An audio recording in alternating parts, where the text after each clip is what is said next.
You have a goal. Maybe it's saving up for a summer program. Maybe it's finally booking a coaching session with someone whose work you've admired for years. Maybe it's getting your headshots done or sending that email to a company you've been too scared to contact.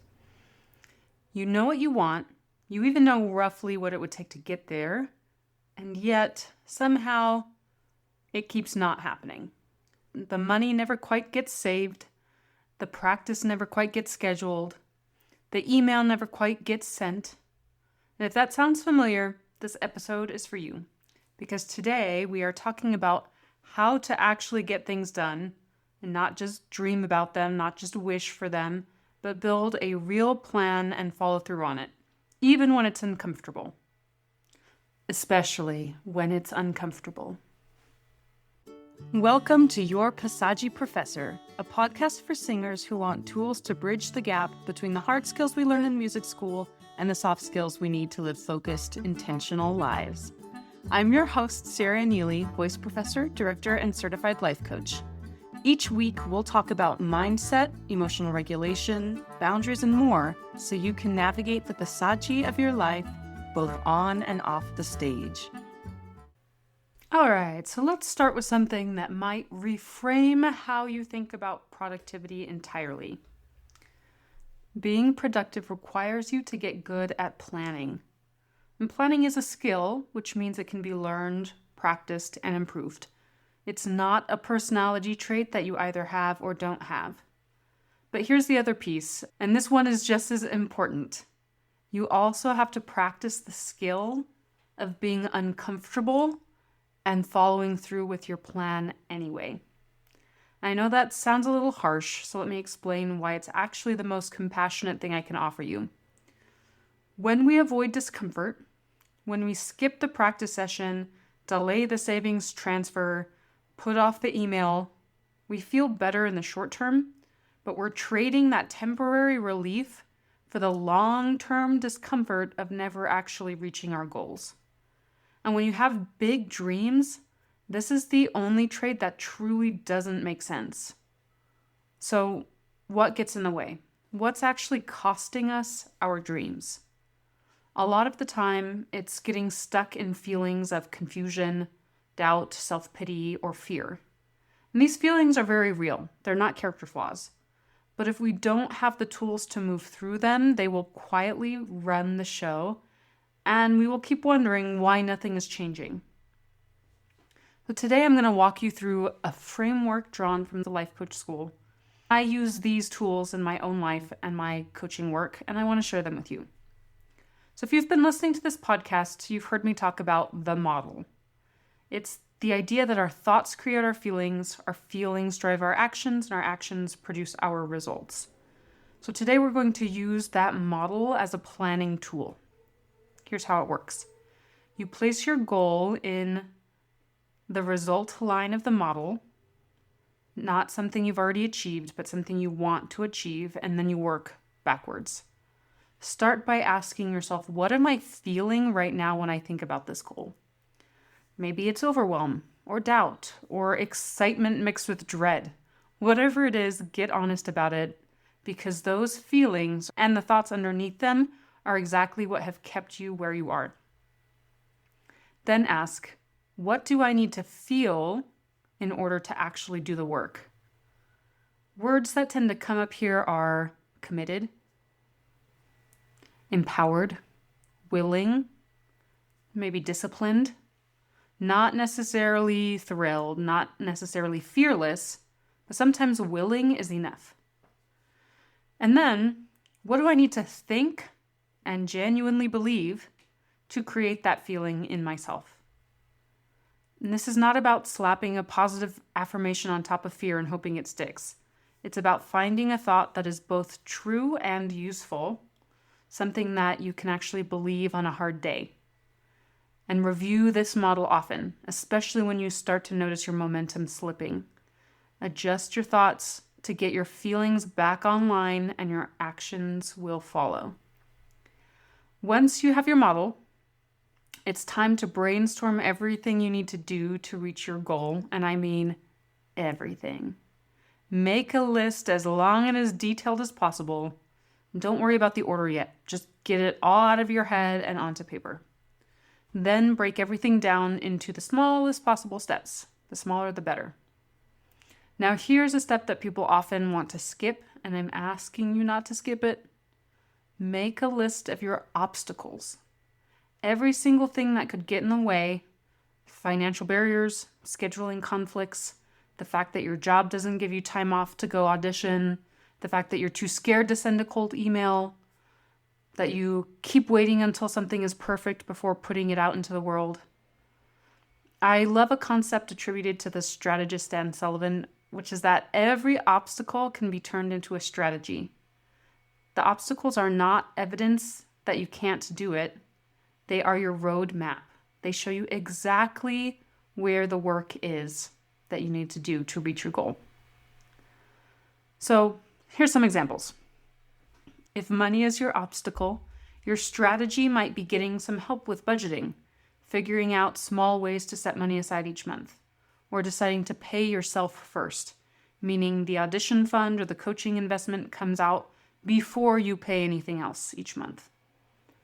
If time is your obstacle, your strategy might be restructuring your schedule so that practice happens earlier in the day before fatigue sets in and willpower disappears. If fear of visibility is your obstacle, fear of sending the email, posting on social media, putting your voice out there, one thing that has genuinely helped me is scheduling posts in advance so that you're not the one clicking send in a moment of emotion. You make the decision from a calm, grounded place, and then it just happens. That small distance can make a real difference. The emotional obstacles matter just as much as the logical ones. Procrastination, resistance, self-doubt, these need strategies too. Don't just note that fear is in the way. Ask yourself, when this feeling shows up, what will I do? And one more thing about perfectionism specifically, because it comes up constantly. I love this mindset. It's that B- work that is done is genuinely better than perfect work that never exists. The momentum you build from finishing things, even imperfect things, compounds over time in ways that waiting never will. And I want to be clear about something. Everything we've just talked about applies far beyond your singing career. These are life skills.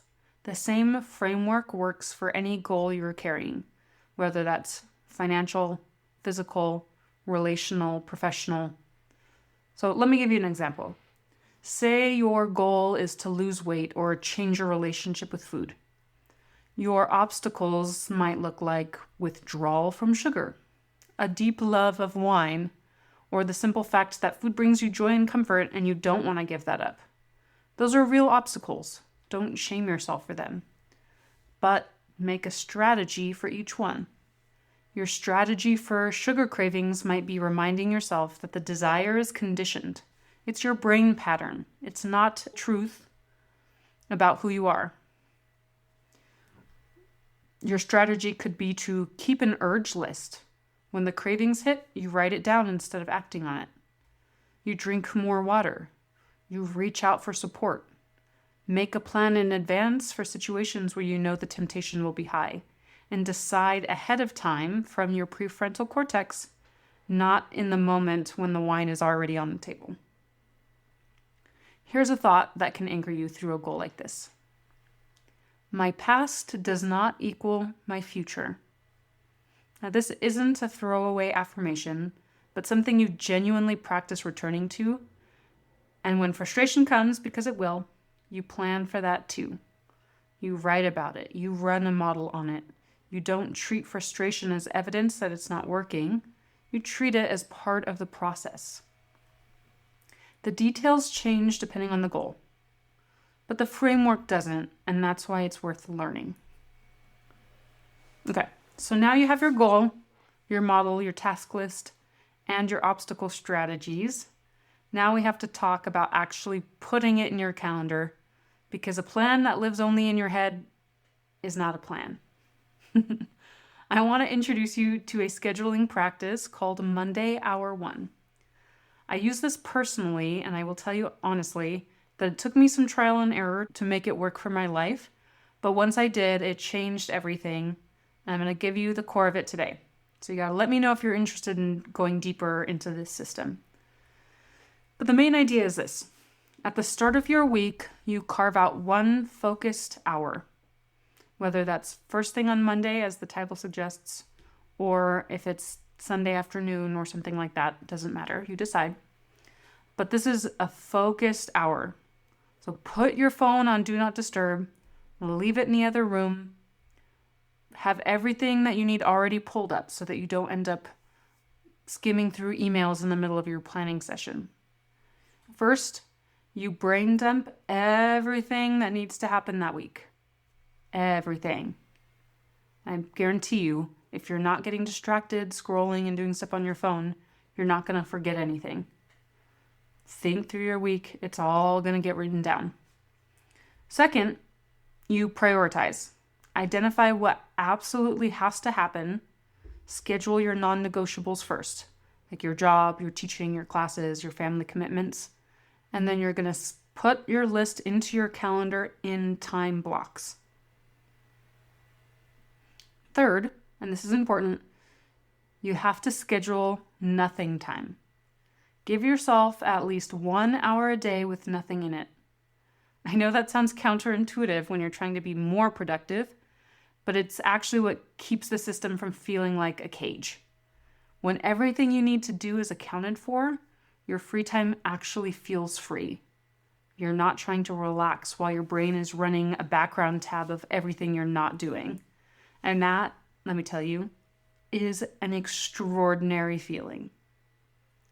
Now, once you have your schedule, you hold to it. Not with rigidity for its own sake, but because the version of you who made that plan was thinking clearly from your prefrontal cortex, ahead of this moment, ahead of the urge to skip it or change it. So trust that version of yourself. You will feel resistance. Your brain will panic. It will tell you there isn't enough time, or that you're too tired, or that you'll do it tomorrow. And that's completely normal. And here's what I've noticed in my own life. When there's an external deadline, a performance, a submission, a class, we find a way to get it done.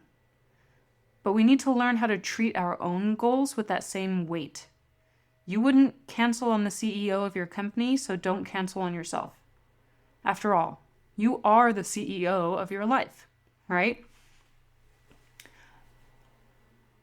And I suggest that you build in overflow time for things that really just don't get done.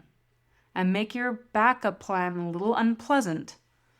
If it doesn't get done during the time you scheduled, it happens on your day off. So that should feel like a real consequence to you and will hopefully motivate you to really stick to your plan. And this is a practice, right? Doing this process is something you have to practice daily. The first few days might feel easy, but then the middle of the week starts to feel hard to stick to the plan. But that's okay. Keep doing it and use that information to help you adjust as you go for the next week. If something keeps not getting done in the slot you've given it, don't keep scheduling it there or for that amount of time. Figure out what it actually needs and restructure. Remember, the goal is momentum, not perfection. So, where do you begin with all this? I want to leave you with another concrete exercise. I want you to make sure you choose one goal and give yourself a deadline to choose right now. Decide what that goal is going to be by a deadline, and then make sure it meets these criteria. It should stretch you, but it should be achievable within 30 days. And it should be specific enough that you'll know when you've done it. It needs to be measurable. And honestly, it should make you a little uncomfortable. That discomfort is a sign you're growing. And once you have your goal, ask yourself 3 questions and write down your answers. Why do I want to achieve this? Why will I do it no matter what? And who will hold me accountable? And commit to not changing your mind. And this part's really important because your brain will come up with very convincing reasons to pivot, adjust, or abandon ship. But I want you to hold the line. Trust your initial decision. The skill of following through on what you said you would do for yourself and not for anyone else is one of the most powerful things you can build. That skill is the foundation of self-confidence, which is something we'll talk more about in a later episode. And here's what I want you to take away today. You're not behind because you lack discipline or talent or drive. You may simply not have a system yet. But now you have a place to start. So get clear on your goal, build your thought model, make your list, find your obstacles and turn them into strategies, schedule your week with intention, and then practice being the person who does what you said you would do, even when it's uncomfortable, even when no one else is watching. The person who does that achieves big things, and that person is already in you. You just have to practice the skill. So make sure you let me know what goal you're working on. I can't wait to hear all about it, and I'll see you next week. Thank you so much for listening to Your Passaggi Professor with Sarah Neely. If you enjoyed this episode, please subscribe and leave a review wherever you listen. This really helps the podcast reach more singers just like you. And if you're ready to learn the life skills that smooth the passaggi of your life, you can follow me on Instagram at your_passaggi_professor. That's Passaggi with 2 S's and 2 G's. There's a link in my bio where you can subscribe to my weekly newsletter and learn more about working with me. See you next time.